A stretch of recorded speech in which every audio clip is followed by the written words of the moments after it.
All right, thank you. So I'm going to just chair this session. I'm not going to really say much here, but we did want to do something that was a little bit different as part of the conference. Because research in the area is at such an early stage, we thought that it would be interesting to get some perspectives of people that have thought a lot about some related topics, but aren't necessarily in this area, to give some impressions about what they think might be some of the, I think we may have even titled it first order questions that we would like to answer, or maybe even think about what types of issues are likely to come up in research designs that we should be thinking about. So what we're going to do is just start with some remarks alphabetically. So we'll be starting with Chuck Manski, then going to Manju Puri, Toby, Stuart, and finally to Hal Varian. And then if we have a few minutes afterwards, then we'll open the floor to some questions from you for the panelists. So with no further ado, I'll turn the floor over to Chuck. Thanks. Well, I really am an outsider to this. I wasn't sure I had even heard the term crowdfunding until I got the email from Olav and Lee. So immediately I went to Google, and as I do about 120 times a day probably, and found out what it is. So when I learned about it, I was kind of astonished at the magnitude. I just I had no sense, both in this country and in the West and in a developing context, at how large this has become. So what do I have to say about this? Well, I approach this the way I approach everything. I'm an economist, a microeconomist, an econometrician, and when I see any phenomenon, I like to decompose it, go down to the level of the individuals who are making decisions, think about the decision processes, and then put it back together in the social interactions. And then I thought, well, maybe it wasn't entirely crazy for you to invite me to come here, but we'll see.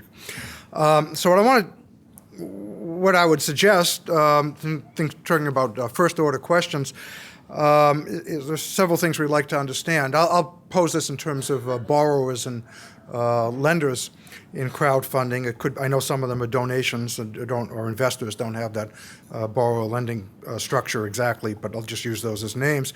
Is that we'd like to understand the decisions of potential borrowers to initiate proposals for funding, the decisions of potential lenders to invest, and then how they interact with each other. Now, why do we want to do this? Well, we can say as social scientists, we want to understand how crowdfunding works.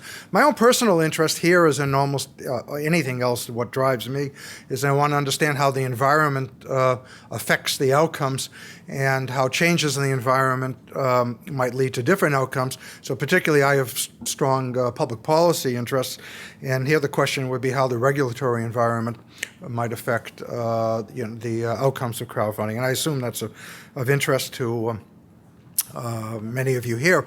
What that means is I'm interested in prediction in counterfactual situations, and under alternative policies that we may not even see today, and that has an impact on the kinds of research that I would think of doing, in which I haven't seen yet, at least in the morning session. I have to apologize, I wasn't here yesterday. I was teaching 2 classes and got in about 11 o'clock last night, so I missed. But at least in the session, in the papers that we saw this morning, the style of research is one I'm very familiar with. We saw diffs and diffs, we saw natural experiments, we saw regressions of various sorts, the kind of descriptive analyses. I want to talk about more structural, explicit modeling of decision-making and putting that together, and I haven't seen that yet. Maybe there are other papers that do that. So let's think about that. First, at the individual level, the very first thing that comes to mind for me is that both the borrowing and lending decisions on a platform are made under uncertainty. The potential borrowers and lenders don't know the outcomes of the proposals that they would make and of the investments that they would make. And I think, we're trying to understand just ordinary decisions under uncertainty is not easy.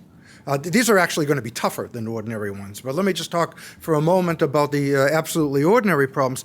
As an economist, I'm used to seeing people making the assumption that people behaving under uncertainty would maximize expected utility. And if you have data on observed choices, then we do what we call reveal preference analysis, which is we use data on the observed choices to try to back out or infer the decision processes that led to those choices. And there are a bunch of really tough issues. First of all, if you only observe people's choices, you don't observe their objective functions. You don't observe what it is they're trying to maximize in the first place. Second, you don't observe their risk preferences as to how they would deal with uncertainty.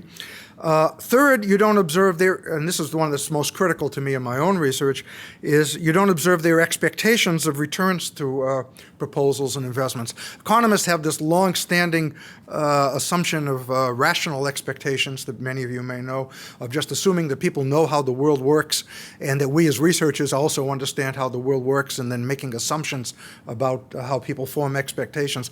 I think that's really actually fairly silly in most empirical contexts, and it would be particularly silly in dealing with things that don't have a long-term repeated structure like each new crowdfunding proposal. So people have to form subjective expectations, and we don't observe them ordinarily. We'd have to infer them. And then additionally, people are heterogeneous. There's no reason why let me focus on the lenders. There's no reason why they behave in the same way. People may have different risk preferences, different expectations, different objectives. Okay, so that's all within the expected utility framework. If you go beyond that and, a little bit more open than that, then you say, well, we're talking about expectations. People may not have well-formed subjective probability distributions for what the returns on their investments may be. They may be dealing with the ambiguity, or Knightian uncertainty, if you want, or deep uncertainty. There are various terms that are in the literature. So how do decision makers cope with ambiguity? And then go beyond the economics. And of course, there are psychological views of decision making. We heard one of them this morning in the talk about goal pursuit. There are lots of psychological ideas. And then to make it even more complicated, and I'm not sure whether anyone's in the papers that were, and in the research that's been done to date, thinks about this, is if you think about this from the lender's perspective, you're not just making a decision on whether to lend on one particular project. I would view this more as a portfolio allocation problem, is if I go on to Kickstarter or something else, there are thousands of things I could invest in, and I should be jointly deciding which ones. So whether I invest in a particular project will not, just thinking about this rationally without any psychology, will not depend solely on the characteristics of that project, but it will be in the characteristics of all other projects that are available. And the portfolio allocation problem makes it very, very hard. The bottom line, I put this in bold on my notes. I think you put the notes up on the website? I'm not sure. I'm not sure if we posted them yet. But you can if you want. I wrote in bold because this is what I study identification problems. And I write here in bold, many alternative decision rules may be consistent with observed choices. And that's the basic problem. It applies. These are generic remarks I could make on almost every morning on any topic, but they also apply here as well. Now, let me go on. But that's what you wanted, right? Is what a generic... Okay, now let me go on to something that's also generic, but slightly more related to crowdfunding specifically. And what I find hugely interesting is the social interactions. And I have done a fair amount of work on identification of social interactions. Social interactions complicate analysis of decision making, both by lenders and borrowers, although I'll focus on lenders. I want to... There's a lot of loose language that gets used across discipline that kind of mushes together all kinds of social interactions. We'll talk about peer influences, neighborhood effects, bandwagon effects, herd effects, and all these things. And I've been arguing for a long time that you really need to decompose these things and at a minimum separate two different kinds of social interactions and probably more. One is social learning, whereas I observe other people doing other things and I try to draw information from that, right? So we all understand social learning. But another one is adherence to social norms, which is that I see other people doing things and I want to be like them. In terms of an economics view of decision making, the social learning in the first place is affecting people's expectations. And in the second place, it's actually affecting people's preferences. And having the people around you affect your expectations is very different from having them affect your preferences. And I think it's very, very important to separate them. To take a one word among many, people talk about imitation. Well, there are two views of imitation. One is that person A may imitate person B because person A wants to be like person B. Think of themselves like person B. It's more of a sociological, psychological idea, but it shows up in the economics literature as well. But it could also be that person A may imitate person B because person A believes that person B has superior information. It's a very, very different idea. Most of the economic models of imitation come from that second idea, but both may be playing a role. Further, some of you may perhaps know, 20 years ago I did work trying to disentangle the question of when, if you observe in data that it looks like you have a kind of herd, as we heard, H-E-R-D, as someone talked about this morning. Then the question is, are those other people actually affecting me? Or is it just appear that they're affecting me? So I gave this a name. I called it the reflection problem, and maybe some of you know that work. And the reason I call it the reflection problem is because metaphorically it's similar to the problem of interpreting the almost simultaneous movements of a person and his reflection in a mirror. So does the mirror image cause the person's movements, or does the mirror image reflect the person's movements? That was the metaphor. The real social science question is whether group behavior actually affects individual behavior, or whether group behavior is simply the aggregation of totally isolated individual behaviors. I can relate. The discussion we had earlier this morning about what happens with a U-shaped pattern over time at the end, and the authors of that paper repeatedly refer to it as herd behavior. And maybe it is herd behavior, in the structural sense that people see other people doing things and they follow along. But I think it's very possible that, and I'm not saying this is right, I'm just saying it's an alternative hypothesis, that there's no herd behavior at all, but it's rather you have a whole series of individuals who know that we're coming to the end of the thing, and they each individually act because of that. Okay, and I would view that as one aspect of the reflection problem. So I think we need to be very, very careful in distinguishing real social interactions from ones that are just apparent. Now, final thing to say about social interactions is I've been talking about the inference side, but if you just in terms of what happens, is we know from a long, long line of research that social interactions may yield very subtle dynamics. That the real fine structure of what information people have and who goes first and so on in the institutional structure may matter. So I'm just going to cite a whole bunch of papers. I mean, I would start in the 1970s with Tom Schelling's book on micro motives and macro behavior, or Mark Granovetter's work in the late 70s on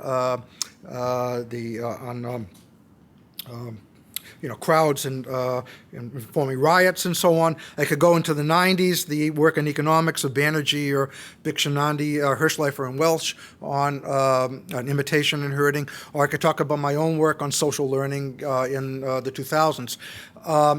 There are great subtleties to these things. You can get very different dynamics out with very fine changes in the structure of the problems. And I think this is potentially very important in trying to forecast which crowdfunding proposals actually pay off and which ones don't. Okay, so I'll leave that for something to think about. Final thing I want to talk about is how to improve the inferential problem.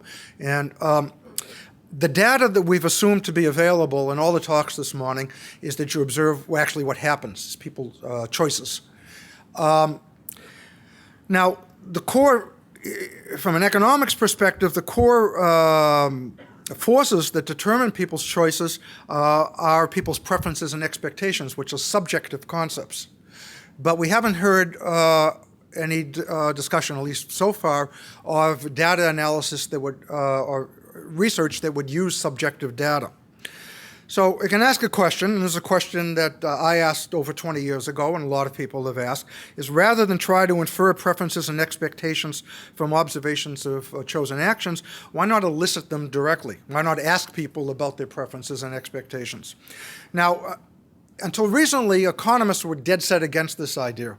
I mean, I grew up, and Hal did, we were both students around the same time at the same place. you're saying economists believe what people do, you don't believe what people say, you don't ask subjective questions of any kind. It's very different from sociology or social psychology, where there's a long tradition of doing that. That's changed. That's changed in economics in the past 20 years. Some of you may or may not know, I and various other people have been engaged over the past 20 years in lots of research on measurement of expectations in large-scale surveys. And this is particularly measurement expectations in terms of formal subjective probability distributions. One of the areas in which I've done work myself is asking people about their stock market expectations, which is, I think, the closest area for this conference. If you're interested in that, I have a long review article in Econometrica in 2004, and it's actually gotten to be quite an enormous literature. I think you can learn something from this. In fact, I think we have to. I think the last thing I will say is that they're trying to draw inferences on decision processes just from observation of choice behavior is very, very hard.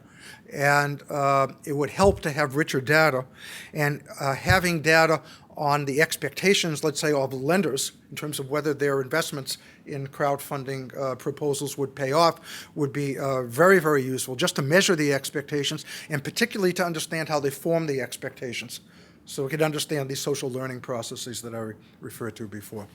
Okay. Thank you. Next up is Manju Puri.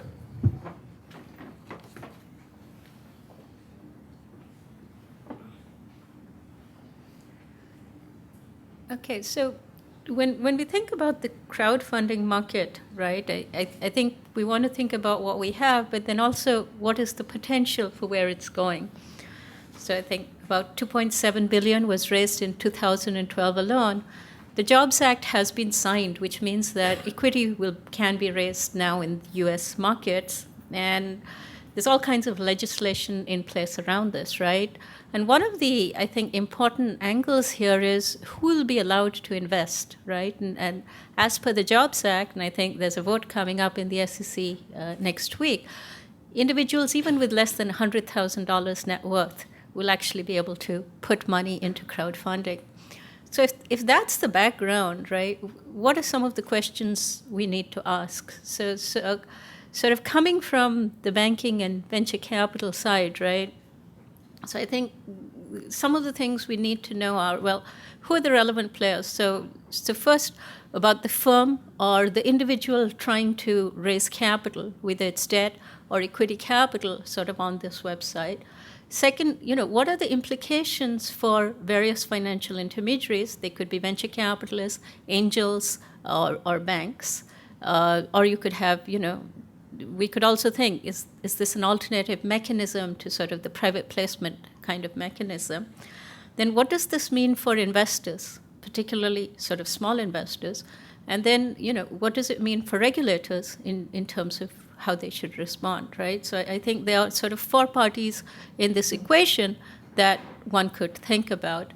Right, and the research in this area has been limited largely because the data has been limited, right? And so let me just talk briefly about what are perhaps some of the open questions that one would like to think from. So let's think about the firm's or the individual's point of view, right?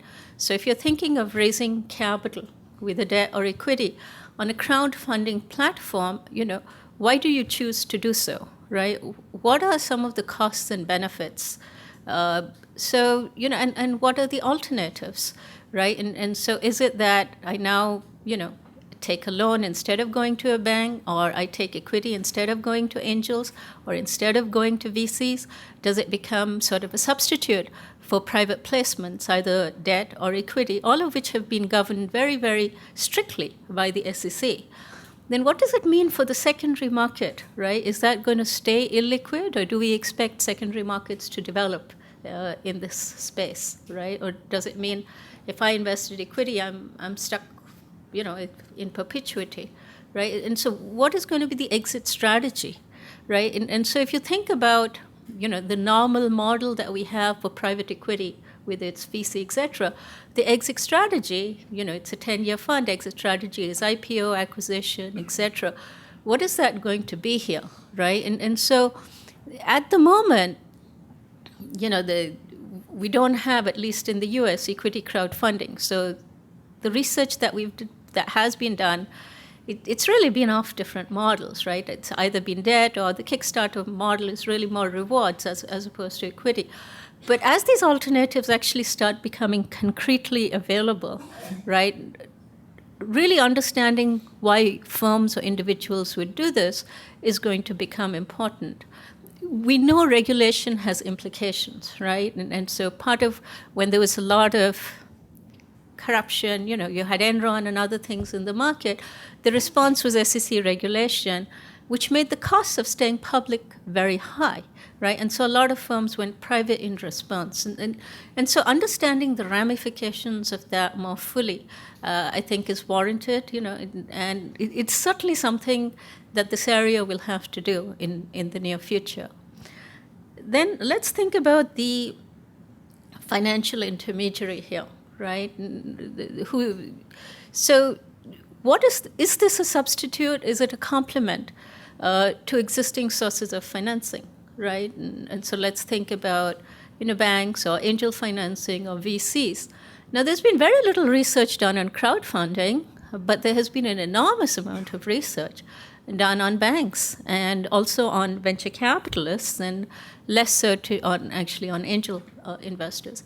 So we have a very good idea of what these financial intermediaries do, right? And so we know, going back to pharma, banks are special. Why?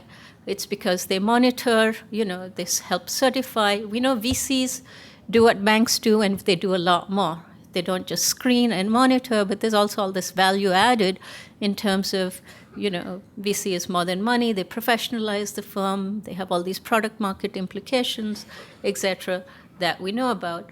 So now, let's look to the crowdfunding platforms. Would they act as substitutes for VCs? Not really, in my opinion, because these kind of activities can't be done by these platforms. And so, and again, whenever we're looking at funding, we're looking at what is the equilibrium outcome, right? It's the firm raising money, it's the investors putting in, and it's the intermediaries' incentives also kick in. And you have to look at all of them to sort of understand what's going on. And so the question is, so if nobody is doing the traditional functions of financial intermediaries, right, then the question is, how does this market sort of survive, and how do investors sort of figure out what to do, right? And there has been a reason, right, that the SEC does not allow, or has not allowed historically small investors to play in private equity or private debt, right? And the limits have been historically very, very high. Now, they are being sort of taken away in the enthusiasm to take advantage of this process. And so the question, I think, then is going to be, what are the mechanisms that might evolve that will allow small investors to take part, right? And so would you find, VCs not coming in, but other entrepreneurs sort of coming in and creating vehicles akin to, say, let's say, fund of funds, right? So they go in, they sort of screen, they figure it out, they put a portfolio together, and just like a mutual fund, they invite sort of investors to put their money in. And if that happens, what does that mean for the incentives? What does, and again, there's no research here, but I come from finance. There's a lot of research on mutual funds, right? And other places where you come together, you sort of give those services and you charge fees. So research in this area in mutual funds has shown, the higher the expense ratio, the worse the fund performance, for example. Now in VCPE, you actually don't see those results, right? But that's certainly going to be a question, right, as to how the structure of the market is going to evolve, and whether you're endogenously going to see these kind of things happening. And if you do, again, will investors sort of recognize all the incentives, right? So I think a very good question that Gustavo raised is there learning taking place, right? And so to the extent that we can actually work with websites and data providers to run experiments and figure this out, maybe, we would be in a better position if there is learning taking place, maybe we need to be stricter in terms of regulating the early stages and then let the market sort of figure it out. On the other hand, maybe the very small investors don't have the necessary time or resources to figure this out, right? So if you think about stock markets and public markets, you have a lot of analysts, a lot of information out there. Investing private equity is a very, very difficult business, and so this is something that clearly sort of needs to be thought about. And for investors, then just as we have a lot of research on the stock markets, right, and how is there herding, what's going on, I think that also becomes an interesting question here. What are the dynamics going to be?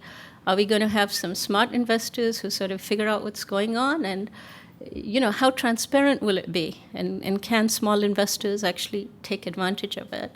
And so I think those are things that, the fourth player here, the regulator, has to take into account. And a lot of it, I think there's going to be a lot of learning in terms of things happening. So to the extent that we can take advantage of things that have already been done, right, either structures or experiments, other things that have been done, and learn off them, I think that would be helpful in sort of informing in the future, how do we sort of shape this from the point of view of any one of these four players. Okay, I guess I'm up. Yep. Thank you. My remarks, the quality of them don't merit the podium, so I'm just going to stay right here. I'm Toby Stuart. I don't know much of anything about crowdfunding. I do have a couple of reactions. I think first off, before I launch into my usual pissy negative comments, I do want to say that I think these sites make absolutely fascinating social science laboratories, and independent of the relevance of crowdfunding for anything, there's a lot to learn about how marketplaces, very interesting emerging marketplaces, function. And I think a lot of what we can learn on these sites generalizes to all kinds of other things. Now, I recognize also that by my schedule anyways, this panel finished 5 minutes ago. So I will try not to be too drawn out in my not particularly insightful remarks, but I do think that the literature on crowdfunding is starting to remind me of the literature on entrepreneurship, which I think has a couple of gigantic problems. And one is that the dependent variable doesn't mean anything, or at least it doesn't mean the same thing across studies, which I think has been a catastrophic problem for this work, which is, and if we just sort of take there are many types of entrepreneurship, but I think that we could sort of go to two archetypes. One archetype is I've got Bureau of Labor Statistics data, or I've got census micro data, or I've got the population of the country of Denmark or some other Scandinavian country, and I'm looking at the transition to what's largely self-employment.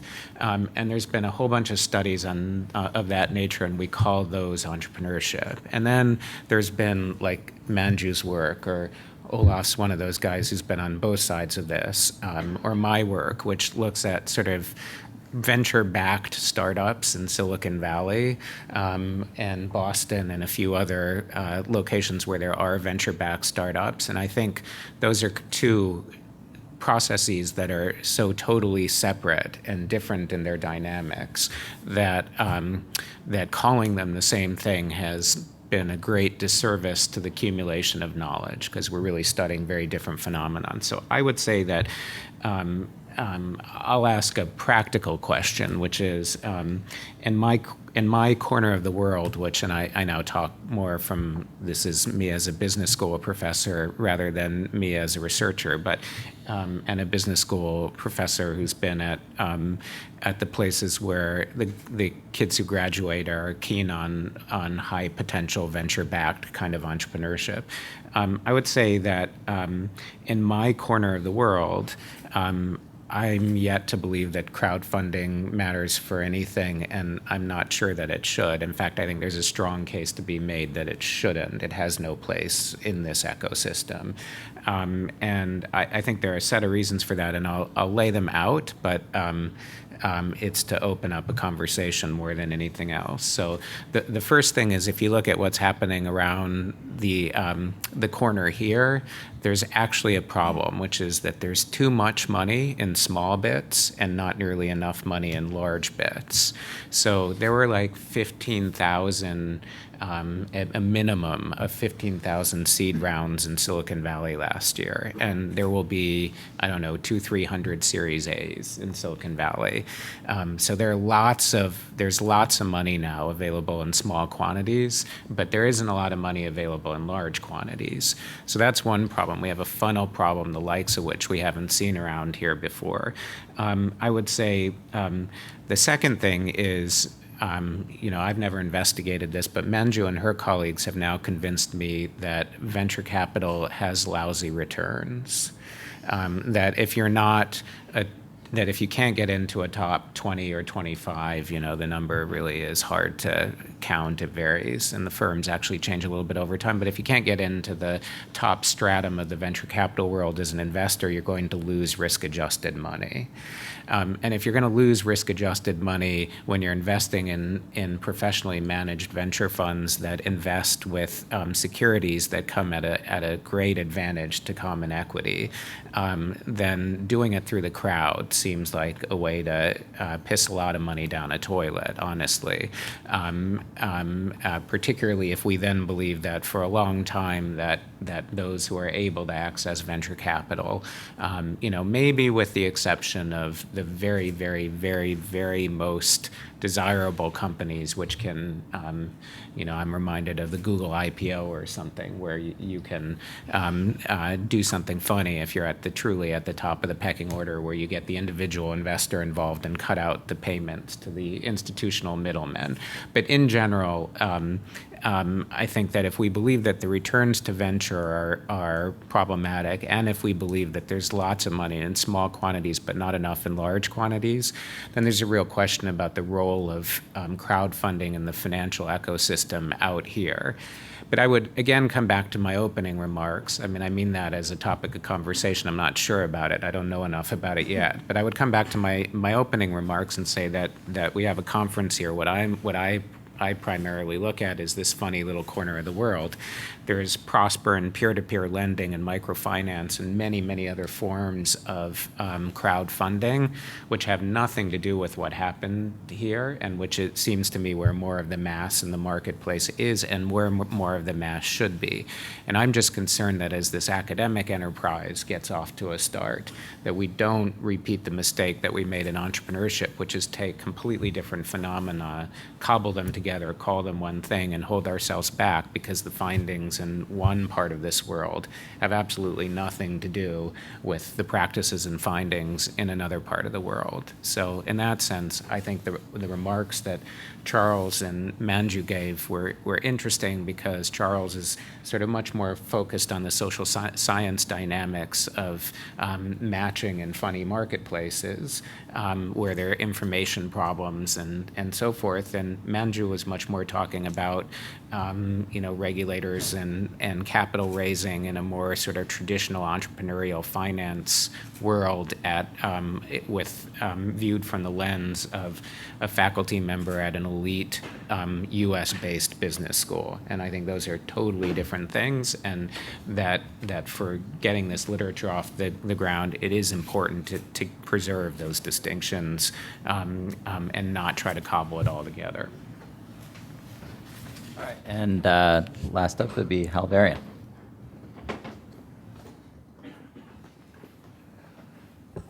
Okay, well, I want to talk about a distinction between two kinds of crowdfunding. One is producing private goods, so that would be things like the Pebble watch, and the other is funding to produce public goods, like open source software, something of that sort. So to remind the audience, a public good is a good where people cannot be excluded from consuming it, and the amount available is not diminished when others consume it. So it's non-excludable and non-rival. So the classic examples are things like streetlights and national defense, but the open source model I just mentioned is another good place for examples. There are things like blogs, open source textbooks, music, Wikipedia, games, videos, and so on. And all those involve some kind of effort or cost to produce. So the question is how to fund it. And if you look, the traditional method that we use is a kind of legal excludability, things like copyright, where you say you can exclude this, but it isn't sort of naturally excludable. It's excludable because we've added this particular set of legal institutions. So let me give you an example of what I'm talking about, a Kickstarter project that I like. There's a person named Catherine Wolbrandon who was an undergraduate major in economics and design, and she does beautiful infographics. And so she put up a Kickstarter project last year where she said she wanted to take a few months off from her day job and produce a book of illustrations called An Illustrated Guide to Income in the United States. So she got 325 backers, of which I was one, with about $14,000 pledged of a $6,000 goal. So she kind of got twice as much as she had looked for. She produced the book. It's licensed under Creative Commons. You can go find it, and I would encourage you to take a look at the PDF file and maybe even buy a physical copy if you want something for your coffee table. Now, there are various mechanisms that people use to solve these public goods problems, to figure out which goods should be produced and at what level. There's, of course, publicly provided content like National Public Radio and PBS and BBC, where these are funded, at least in part, by tax dollars. There's privately funded content where there are patronage with a few big donors, or what some people call micro-patronage with lots of little donors. And there's also the practice of tying a public good and a private good together, with a classic example being from Ronald Coase, who said, well, the way they actually funded lighthouses was they put a tax on using port services, and that was used to fund production of lighthouses. We can also look at things like the PDF is free, but the physical book costs something. You can look at a variety of other examples of this sort. Now, if you look at something like Kickstarter, you've got an interesting combination of these methods. It uses micro-patronage. Typically, there are lots of small donors, generally. And it's what economists call a provision point mechanism. So provision point mechanism is exactly what Kickstarter does. People donate, and if some target is reached, that's the provision point. Then the content is produced, and otherwise the money is refunded. And these are also called assurance contracts. If you go to Wikipedia, you'll find a description there. Now, this is one of many examples that economists have come up with ways to produce public goods. One is, you might have heard of, is this Vickrey-Clark-Gross mechanism. And there's a literature on experimental public good provision where people are induced to contribute by one means or another. And you can study these methods with respect to how efficient they are in generating the provision of the public good. Another thing that Kickstarter does, or that's become very common for Kickstarter to do, is to tie together this public and private provision, kind of like the lighthouses and the port services. So if you contribute, you not only get the satisfaction of seeing the product produced, but you also get a T-shirt or a signed copy or some kind of recognition, progress report, et cetera, et cetera. Now, one thing that they don't do, which I think would be very helpful in these mechanisms, is to provide a way to do convenient matching grants. And I say this for two reasons. One, I've written papers on matching grants, and I think they're neat. But the other thing is they have a long and venerable history in America. They were invented by none other than Benjamin Franklin. So if you go look at Benjamin Franklin's autobiography, he explains the logic of matching grants, and he viewed it as one of his great inventions, right up there with the Franklin stove and bifocals. This was done in 1751, where he persuaded the Pennsylvania legislature to provide matching grants for the Philadelphia Hospital, the first public hospital in America. And the way he did it was kind of nice. He explained to the donors that every man's contribution would be doubled, and that would give them the credit of being charitable without the expense, which I thought was kind of a nice phrase. I'm not sure if he said this with a little smile on his face or not, but it is a nice term. And there's been a lot of experimental literature that says matching definitely helps increasing the contribution of public goods, which is kind of nice from the theory point of view. On the other hand, the exact size of the match doesn't seem to matter so much. And one theory is that this is a way that leaders can kind of put their money where their mouth is by being credible, by making a credible commitment that this is a good thing, and if the leader says this is a good thing, then other people might follow. So in the context of provision point mechanism with a fixed project size, you can think about the donor or the patron subsidizing the content provision in two ways. Suppose you want to raise $1,000. So one way is to say, I'll match your contributions 1-for-1. And so now you have to only raise $500 rather than $1,000 because I'm doing the 1-for-1 match. Or you could say, I'm just going to kick the $500 in initially. So now we lower the size of how much has to be contributed. So there you get the same outcome. But I think that the matching seems to provide stronger incentives, particularly, of course, if you announce the match initially to kind of get things going. And it has another feature that it allows the patron to utilize the information that the small donors provide, i.e. how popular the project might be if it's actually funded. And that's kind of nice because it's the analog of a market test. If I'm interested, let's say, in producing computer games, I want a lot of other people to play the game with. And so I might say, well, I'll match this one, this one, this one. We'll see which one gets the contributors and ends up hitting the provision point and is then funded. So I'll give you an example of this that Google did, actually. We have a project called Web Fonts. And if you've ever written some HTML, you'll probably remember that there are only 9 standard fonts available on the web. These were donated by Microsoft many years ago. But it does get kind of boring to look at the same fonts over and over and over again. So Google has this thing called Web Fonts, where you can stick 2 lines of HTML in your code, and it will pull down these fonts from a Google server, so there's hardly any delay in loading the page. And then you have this whole set of nice fonts that you can use. And of course, we wanted to encourage people to create more web fonts, and they're kind of naturally a public good. I mean, obviously you can privately license them, there are copyrighted fonts and so on, but it's convenient to have them available for free. So they offered a few $1,000s to the font designers. They said, we'll put in this money if you would like to develop some fonts. But it was really too small to make much of a difference. It wasn't enough money to really pay for the development of the fonts, which could take months and months of work. But they said, why don't you try to fund the font on Kickstarter, and we'll kind of kick in some money there if it looks like it's getting traction.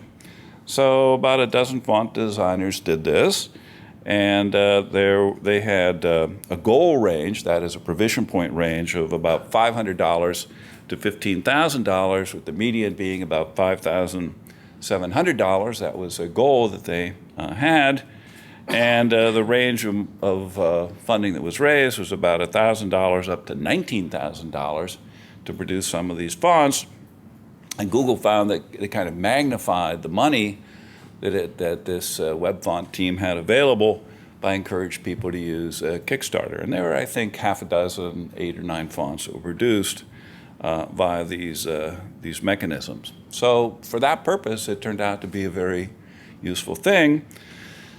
And we've set up a channel on YouTube, so a Kickstarter channel on YouTube, so the people who want to produce recorded content, video content, live performances, etc., would have a way to connect this all back to the Kickstarter funding that they engaged in. And I think we're quite interested in looking at this area as an alternative way to produce this kind of content, because it has lots of advantages over the traditional methods like copyright. Thank you.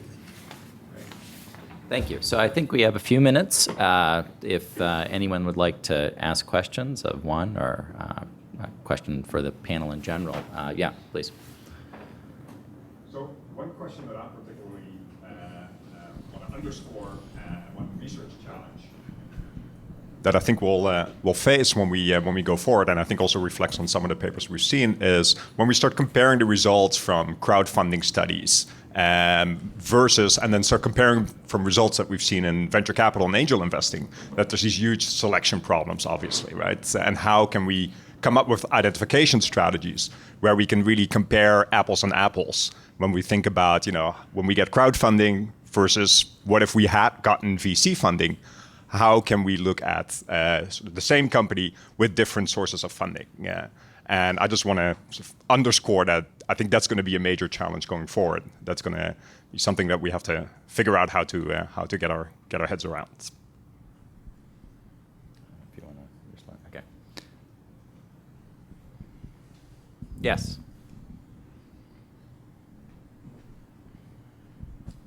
Hi, particularly enjoyed Hal Varian's comments there. My name is Rodrigo Davis. I'm a researcher at MIT's Center for Civic Media, and I'm interested in the field of civic crowdfunding, so a lot of the kinds of projects you mentioned. Now, so far at the conference, government has only been mentioned as something that should regulate or possibly get out of the way. But you mentioned match funding there. A number of governments are looking at ways that they can get involved. I just wondered if we could hear some of your perspective on how government, particularly at the municipal level, can or should be involved in crowdfunding. Yeah, so I mentioned there is a little literature on this matching via leaders, and the idea is that here this prestigious person said that they would make a donation. Maybe it's a government, maybe it's some other organization, and therefore it's a good idea for me to give because there's a signal sent that they're willing to match.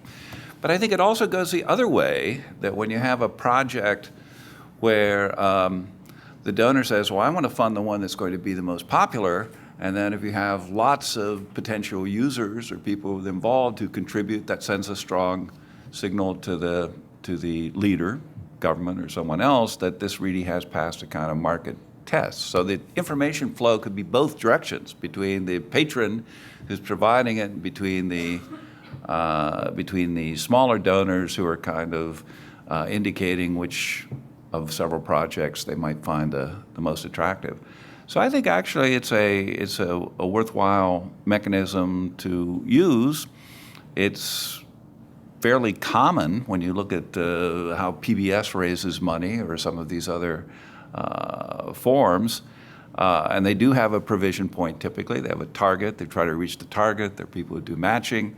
And the mechanism seems to work. So I think it would be nice to study that both experimentally and in the real world. And there are studies out there that indicate it's reasonably successful. Of course, I'm sure you know Code for America, which is using this kind of patronage model, raising money and providing, let us say, subsistence funds to the coders who are volunteering to provide these projects, but they can be very, very successful and useful in what they produce.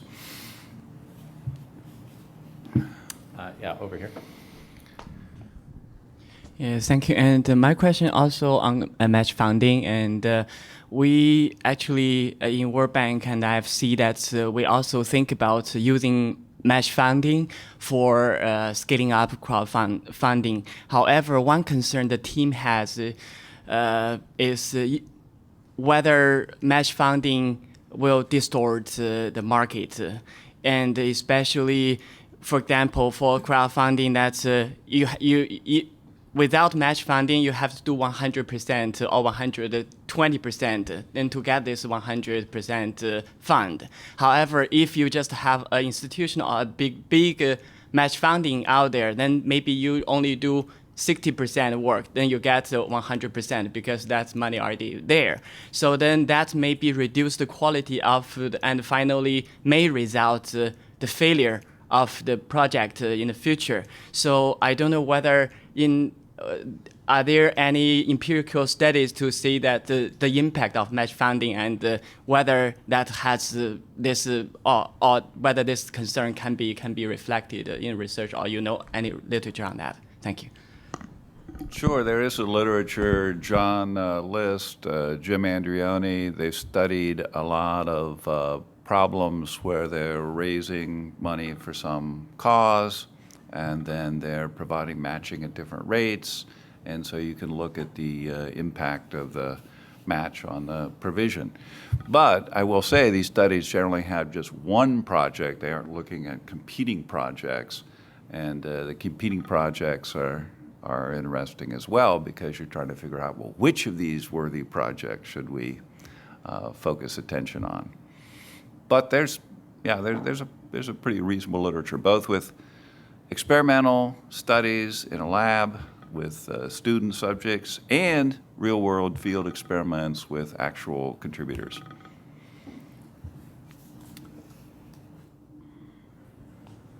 Well, one last question here. So Lars in the first row. Yes, my name is Lars. I'm doing a PhD in entrepreneurship. So there's some research that came to mind. It's so-called startup genome. They've done like thousands of surveys of startups, and one of the interesting findings that came out of that was that one reason for why startups fail is that they get too much money too early on in the process.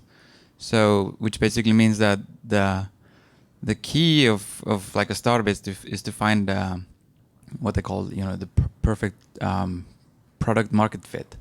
So if you think you found that, and then you get too much money, and then you go to market with that before you actually known that, okay, this is the market you should target, and this is the solution that fits the market. If you get too much money before you go out and do that, so kind of this goes back to what Toby mentioned, and with the size of the crowdfunding, and maybe it's a real problem for the whole crowdfunding industry, is that it's too much, it's too easy to get funding, and also if matching adds to that problem. So it's just question. All right. Well, that was I don't know if Toby, if you want to comment on that, but that was almost depressing enough by itself. So. Well, I mean, it's.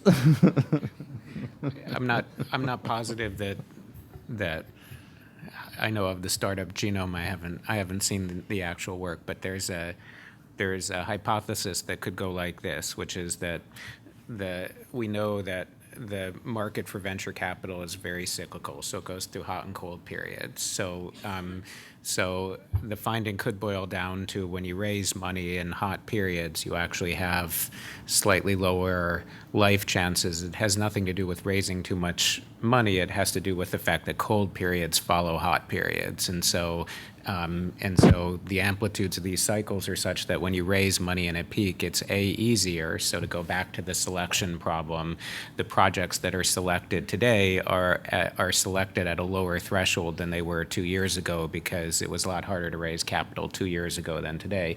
And the second thing is we're at something of a who knows what happens next year, but maybe we're at a peak right now. So you raise more capital this year than you could a year from now. But then when it's ready for exits 2 years later, the markets are in a tank because we're following the sort of cycle. So, I mean, I think this is just in the entrepreneurship literature, let alone the crowdfunding literature, we don't actually know much about these things yet. The empirical evidence not very solid yet. Data's getting better to look at these kinds of questions as well.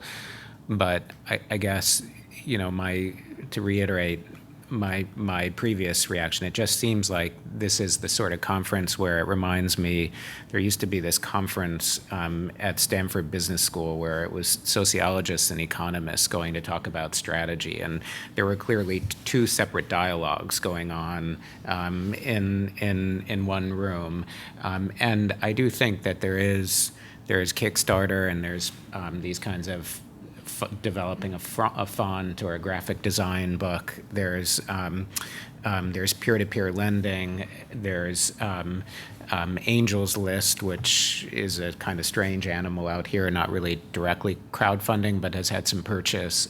So there are all these different, I mean, these entities are so different that I think the dynamics on them and what they mean are just, we need to be careful to segment them, and everybody needs to demarcate what they're studying and be clear about it so we can make progress within the separate separate stovepipes, instead of trying to cobble it all together and sort of think that we're studying a singular phenomenon. Now, it could well be that some of the social dynamics span, and what we can learn about reputation and matching and those kinds of things will be common across some of these sites, but those are just general social scientific theoretical insights that span domains versus sort of context-specific outcomes about how projects or companies get started. So I'd like to thank our panelists for their insights.